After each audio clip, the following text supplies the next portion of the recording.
días. Gracias, Señor, por todo lo que Él está haciendo y porque nos llama a nosotros a ser copartícipe con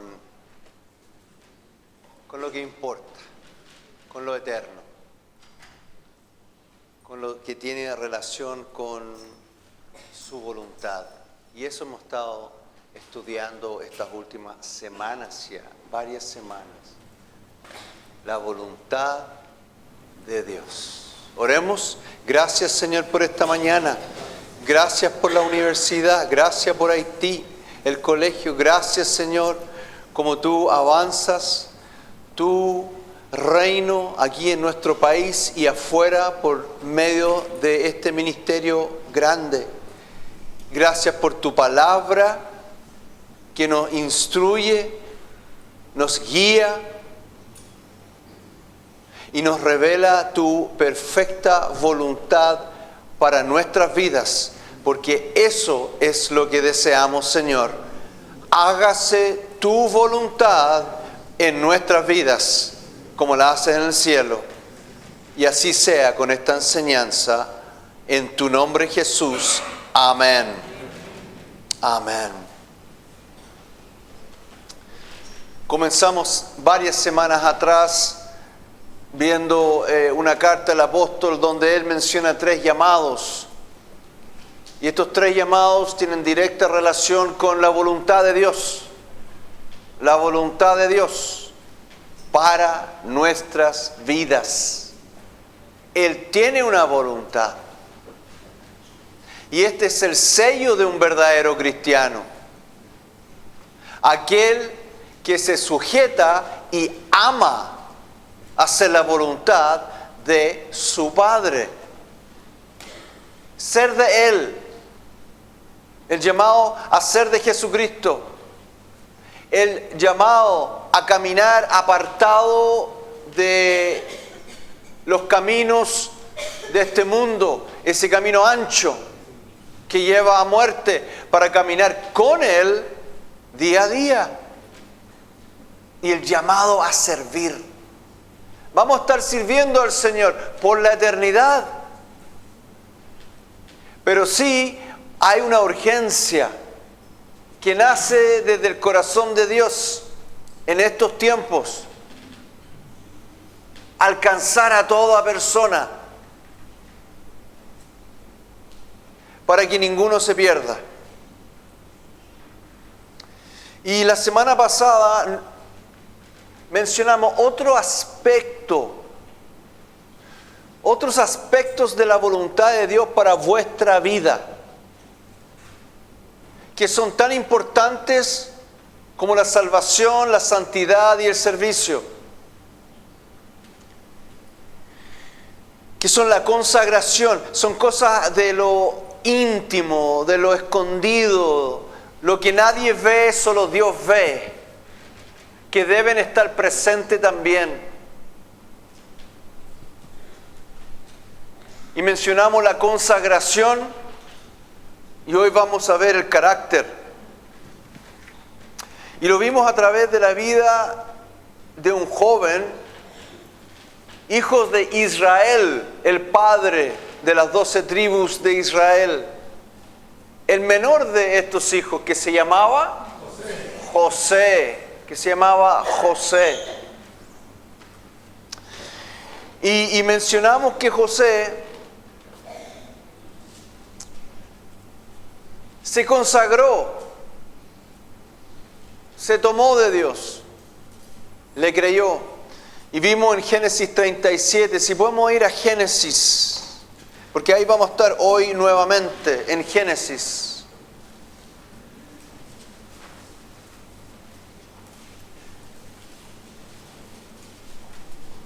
En el capítulo 37, en el versículo 5, eso leímos la semana pasada, que José tenía varios hermanos,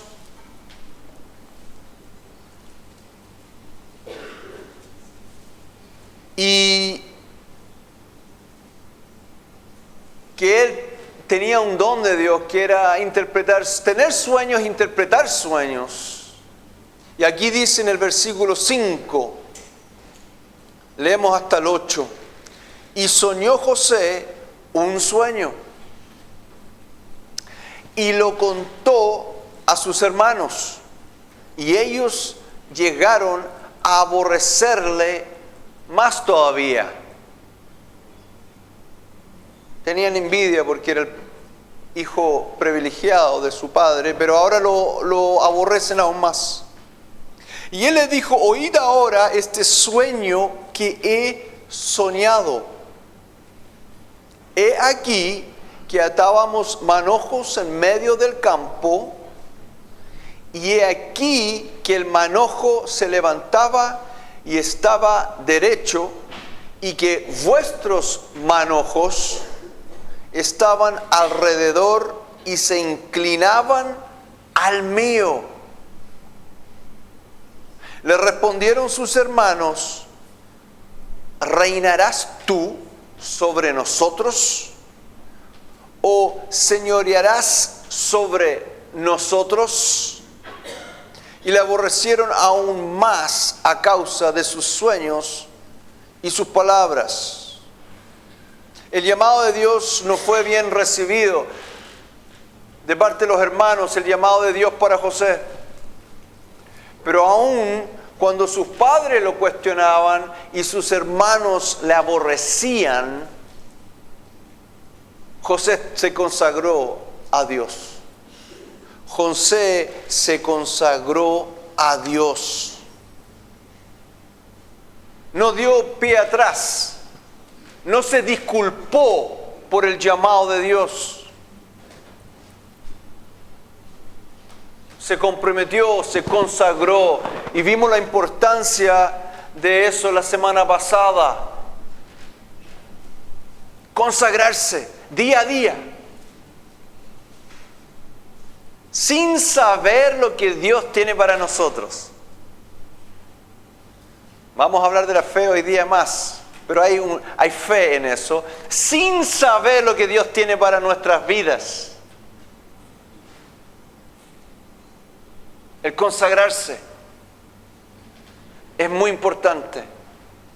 Señor, quiero hacer tu voluntad hoy, pero tú no sabes mi voluntad. Yo no sé tu voluntad, pero yo estoy consagrado a ti y a la vida que tú tienes para mí, a la voluntad tuya, no mía. Importancia de consagrarse. Lo vimos la semana pasada, pero es el primer paso. No puede quedar en ese deseo, en esa intencionalidad. Eso debe crecer, madurar y convertirse en el carácter que Dios busca en cada uno de ustedes.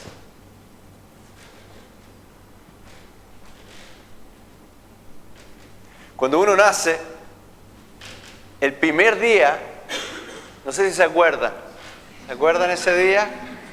Fue un poco traumático. No creo que nadie salió tranquilo, relajado. Lo primero que hacen es te dan un golpe. Lo primero, de bienvenida. Pero uno nace como hijo de alguien, de dos personas, y con el tiempo uno aprende a actuar como hijo o como hija. Nosotros nos consagramos a Dios y a su vida, pero con el tiempo vamos a aprender a crecer y madurar en lo que somos. Y nuestro carácter debe crecer a imagen y semejanza de Jesucristo. Él es nuestro modelo, nuestro Dios, nuestro hermano mayor. Él es. Y esto es voluntad de Dios para ustedes. Ahora, el carácter de Dios se adquiere por medio de muchas pruebas. El carácter de Dios se adquiere a través de muchas pruebas, muchas pruebas. Y el odio de los hermanos no queda ahí nomás. Vámonos a capítulo 37, por favor. El odio de los hermanos de José no queda ahí nomás, sino que se manifiesta. Y lo vemos aquí en el capítulo 37. Y vamos a leer desde el 23, desde el versículo 23. Los hermanos están pastoreando por ahí y José, que anda con una túnica especial de colores, que el papá, que les hicieron los padres, y porque era bien, era privilegiado, ¿no? Él va en búsqueda en este capítulo de sus hermanos que están pastoreando lejos. Y dice, sucedió pues que cuando llegó José a sus hermanos, ellos quitaron a José su túnica, la túnica de colores que tenía sobre él, y le tomaron y le echaron en la cisterna. Pero la cisterna estaba vacía. No había en ella agua.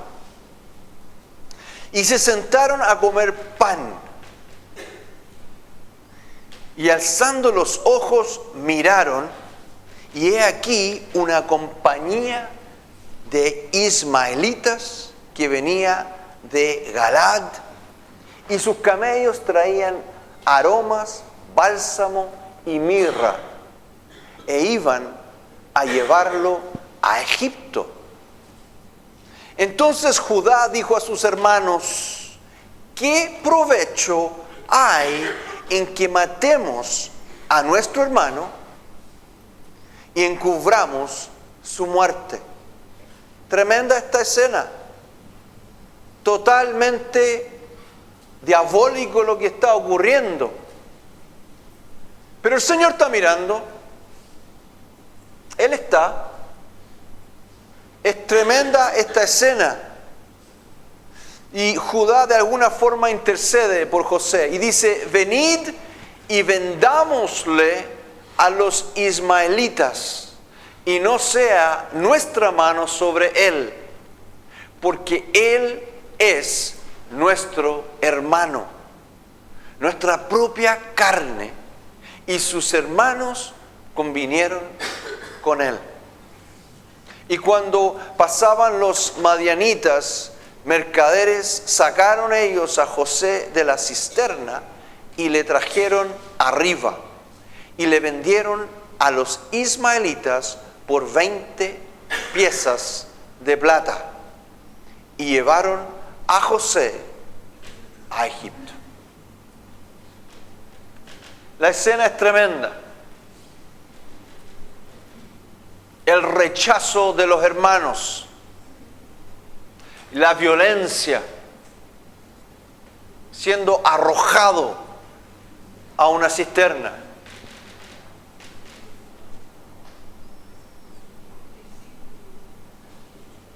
Dios ha comenzado un trato con José, no menor. Le ha hablado su voluntad. José se ha consagrado, pero ahora comienza a crecer en su carácter. Ahora, el carácter es simplemente un conjunto de cualidades que definen una persona. Un conjunto de valores, principios, por la cual esa persona vive su vida, que están alojados en lo más profundo de su ser. Nuestro llamado, vuestro llamado, es adquirir el carácter de Cristo. Cuando los valores y las cualidades de Cristo gobiernen sus vidas, el gobierno de Dios gobierne en sus pensamientos, en sus afectos y aún en sus cuerpos, entonces están adquiriendo el carácter de Cristo, los valores del reino, las formas de Dios. Entonces el mundo entero verán a Jesucristo en ustedes y le harán gloria a Dios. Pero ha comenzado el trato para José. Y le toca pasar pruebas y tribulaciones, situaciones difíciles. Todos nosotros en un día bueno somos fantásticos, agradables, educados y amables. En un buen día. Pero Dios permite situaciones difíciles, porque entonces se manifiesta qué carácter tenemos. ¿Un mal carácter o el carácter de Cristo para la gloria de Dios? Por medio de pruebas y tribulaciones. Así funciona, amados. Y no es porque el Señor no sepa. No es porque el Señor no sepa. ¿Cuántos profesores de los colegios Montagues hay aquí presentes? Gracias por ello, Señor. Bendícelo, Señor. Bendícelo. Ustedes que son profesores, ustedes cuando entregan una prueba, ¿no tienen ninguna idea cómo les va a ir a su alumno? ¿O lo saben más o menos? Ya saben más o menos las notas. Casi podrían entregarle la nota antes de la prueba. Te sacaste un 6.2, te sacaste un 5.4, antes de la prueba. Si la prueba no es para los profesores, el Señor ya sabe dónde tú estás y hay cosas que no le agradan y que no le honran y que deben esas impurezas salir para que podamos tomarlas. Arrepentirnos, dejarlas. Entonces, en la prueba, en ese lugar, somos purificados. Y tenemos la posibilidad de decidir tener el carácter de Cristo. Sujetándonos en obediencia y en medio del quebranto, sujetarnos a Él. En medio del dolor, sujetarnos. Por medio de la fe. Señor, me tomo. Las pruebas para José no terminan en el 37, vámonos al 39. No terminan ahí. Es llevado. Y José es vendido a un oficial de Faraón que se llama Potifar. Se llama Potifar, este oficial de Faraón. Y es vendido y Potifar lo tiene ahora en su casa. Ahora es un siervo de esta casa. Y en el versículo 1 dice: llevado pues José a Egipto, Potifar, oficial de Faraón, capitán de la guardia, varón egipcio, lo compró de los ismaelitas que lo habían llevado allá. Mas Jehová estaba con José. Y fue varón próspero. Y estaba en la casa de su amo, el egipcio. Y vio su amo que Jehová estaba con él. Y que todo lo que él hacía, Jehová lo hacía prosperar en su mano. Así halló José gracia en sus ojos y le servía. Y le hizo mayordomo de su casa y entregó en su poder todo lo que tenía. O sea, el Señor bendice a José a medida que José no se revela al trato, se toma por medio de fe y permite ser tratado, permite que Dios le enseñe que por difícil que sea la situación, si yo estoy contigo, todo va a prosperar. Sea una cárcel, sea un hospital, sea una situación familiar, sea lo que sea, si yo estoy contigo, tú puedes prosperar. Yo te puedo sacar. Voy a cumplir mi voluntad en tu vida. No pareciera que el manojo de José esté bien parado y que todos estén agachándose delante de él. No ve eso. Pero Jehová estaba con él.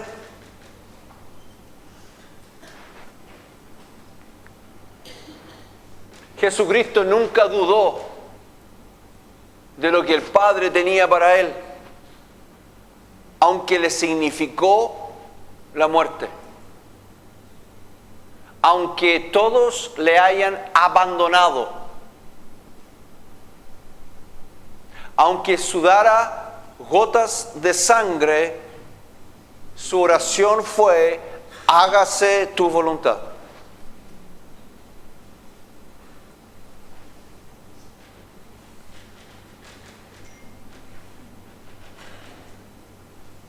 Nuestro carácter crece cuando le creemos a Dios en medio de nuestras pruebas.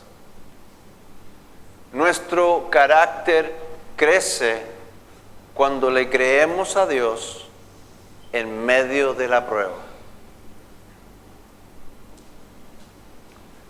José no se volvió duro, rebelde, violento, sino que por medio de las pruebas se volvió humilde.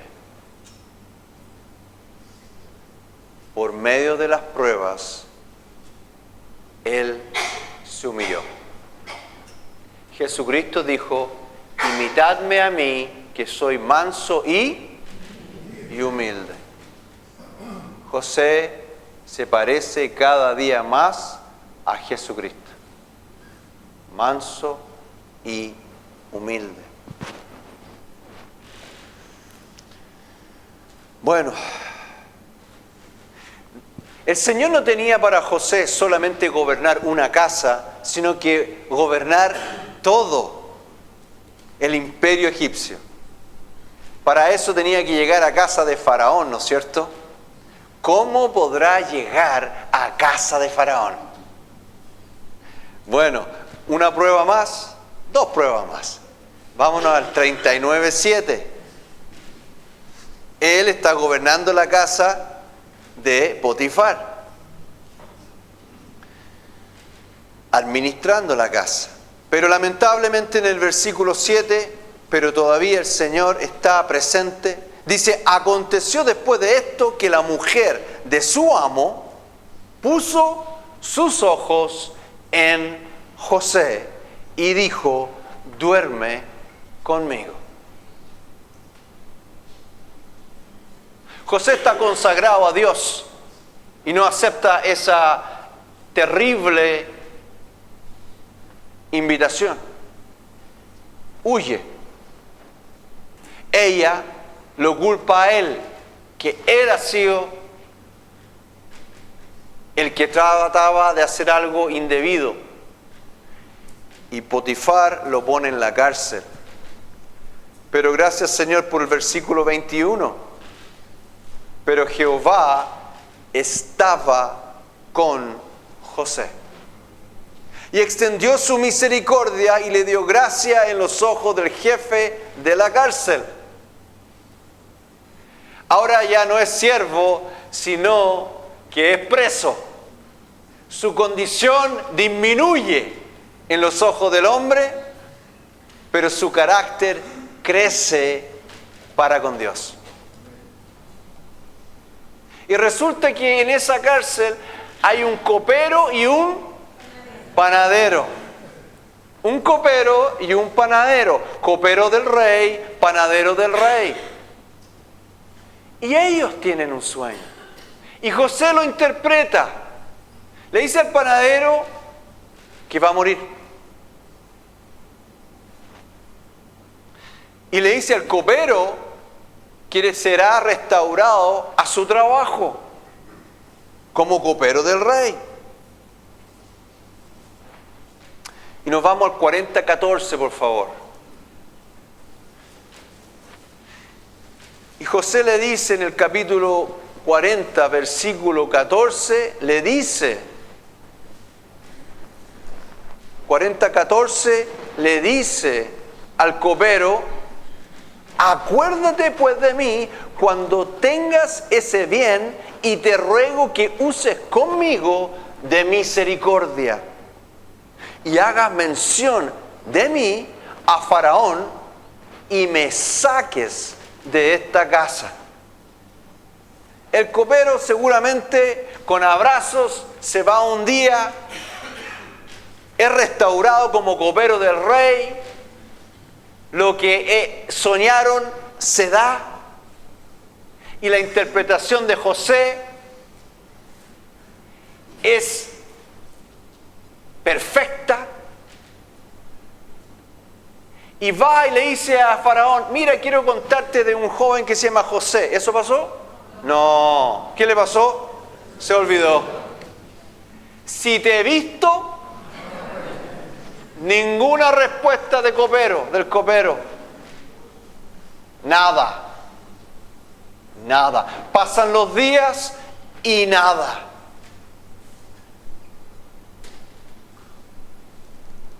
José interpretó el sueño. Dios le ha dado este don. Y tiene la esperanza que quizás aquí yo salgo de esta situación. Nada. Hay momentos en nuestras vidas que decimos: Señor, ¿qué pasó? ¿Qué pasó? Lo vi tan cerca. Vi tan cerca el llamado, el lugar que parece que tú me tienes.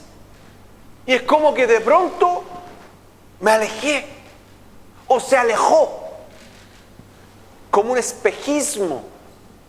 Padre, mira dónde estoy, tan lejos de gobernar, tan lejos de ser levantado.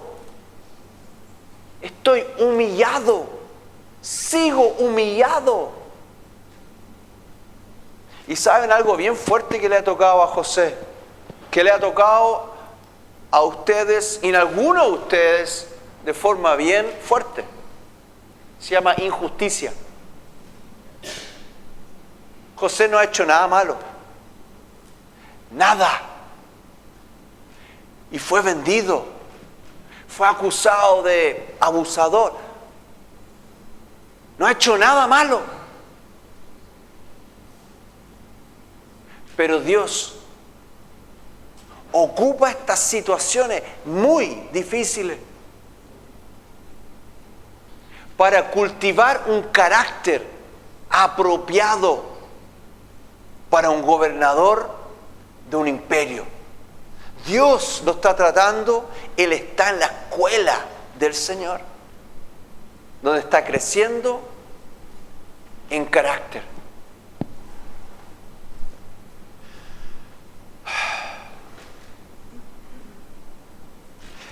Pero Faraón también tiene un sueño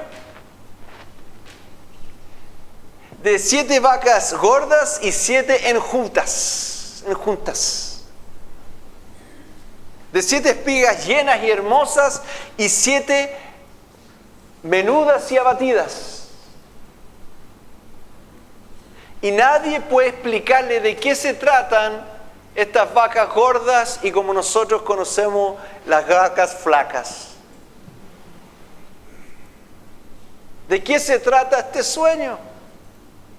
Nadie lo puede interpretar. Entonces el copero se acuerda. Entonces llaman a José y entonces José los interpreta con la precisión que solo Dios le da a él.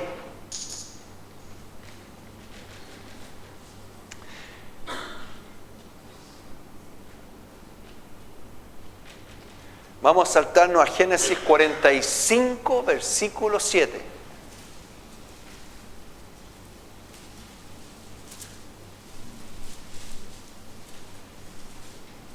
José, como vimos la semana pasada, es reconocido por Faraón como el hombre más sabio del reino, y el Faraón lo pone sobre todo Egipto.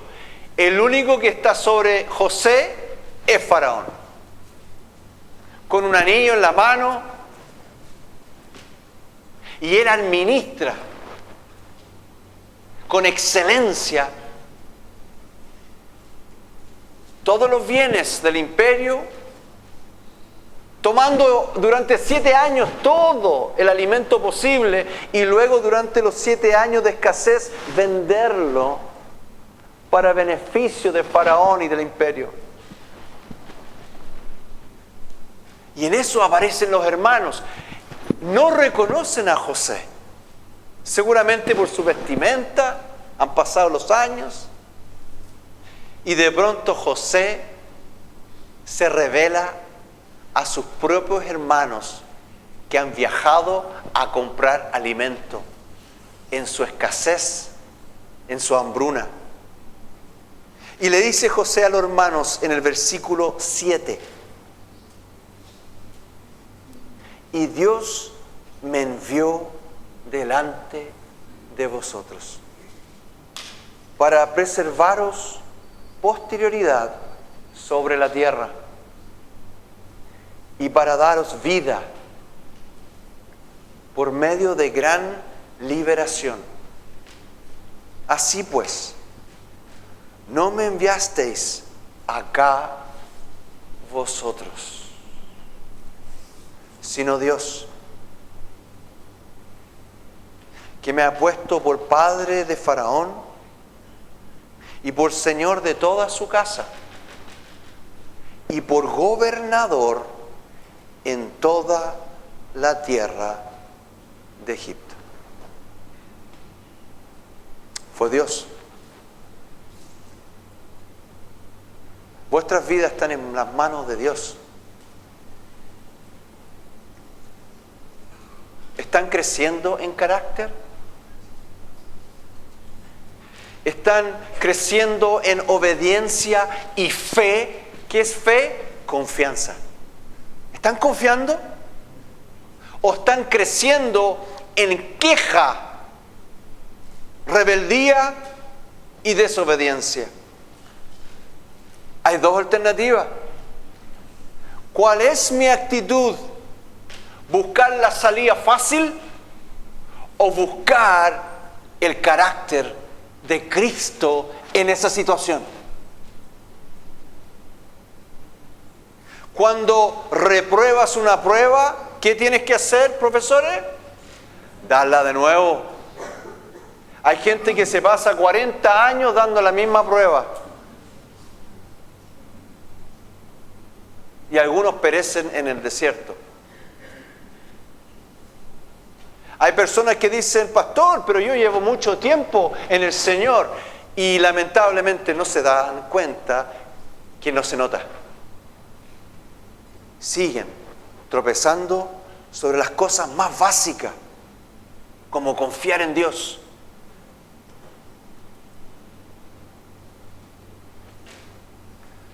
En este momento, todos ustedes tienen la oportunidad de crecer. El apóstol Pablo es severo con aquellos que no crecen, que no maduran, que no se parecen a Jesucristo.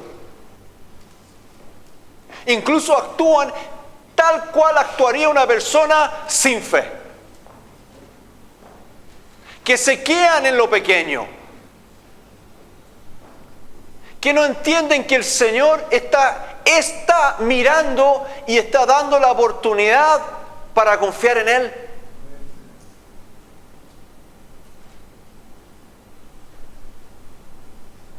Esa es la voluntad de Dios para ustedes. Los que han declarado, yo me he consagrado a Dios. Entonces, les toca crecer en obediencia en medio del quebranto. Fe en medio de las pruebas. Y declararle al mundo. Hay personas que me ha tocado ver que se convierten a Jesucristo. Escuchen esto, se convierten a Jesucristo y al poco tiempo les toca una situación súper difícil. Y me dicen, pastor, mi familia entera vio que este año entregué mi vida a Jesucristo. Y yo pensé que ellos iban a ver cómo yo me elevaba, arriba las nubes y levitaba. Y como que nada me tocaba. Y le iba a decir, ve, yo soy cristiano, yo tengo una vida perfecta, sin sobresalto. Y fue justo lo contrario. Empezaron los problemas. Y todos me están observando como que si estuviesen en el Coliseo Romano y yo allá abajo. Y ahí estoy rodeado de leones. ¿Qué está pasando? Lo que te está pasando es que tienes la oportunidad de mostrarle a tu familia que por difícil que sea tu situación, tú sí confías en el Señor. Y tú sí puedes sonreír. Si tú puedes declarar, el Señor me va a sostener. No es que tu vida sea fácil, sino que el Señor te da la fuerza para enfrentar tu vida cuando está difícil. Ese es el cristianismo real de Cristo, de los apóstoles y todo aquel que se declara consagrado a Jesucristo. No significa que no nos estemos apoyando. Esta es una casa de apoyo, familia. Levantar los brazos del hermano que está al lado. Para cuando salgamos tengamos el testimonio y el poder para dar buen testimonio. Hoy quisiéramos orar, como el apóstol Pablo pide, para que vuestro hombre, vuestra mujer interior sea fortalecido, tenga nueva fuerza. Y si pudiésemos hoy orar específicamente por aquellas personas que han sido acusadas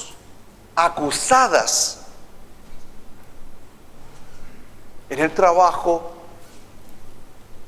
en la familia, de haber hecho mal y ustedes solo hicieron bien. Aquellas personas que han sufrido y están sufriendo injusticia, que es tan doloroso, que es tan difícil, donde somos llamados a soportar y perdonar, pero queremos apoyarles. Si nos podemos poner de pie, por favor, y el grupo de alabanza, si puede pasar adelante.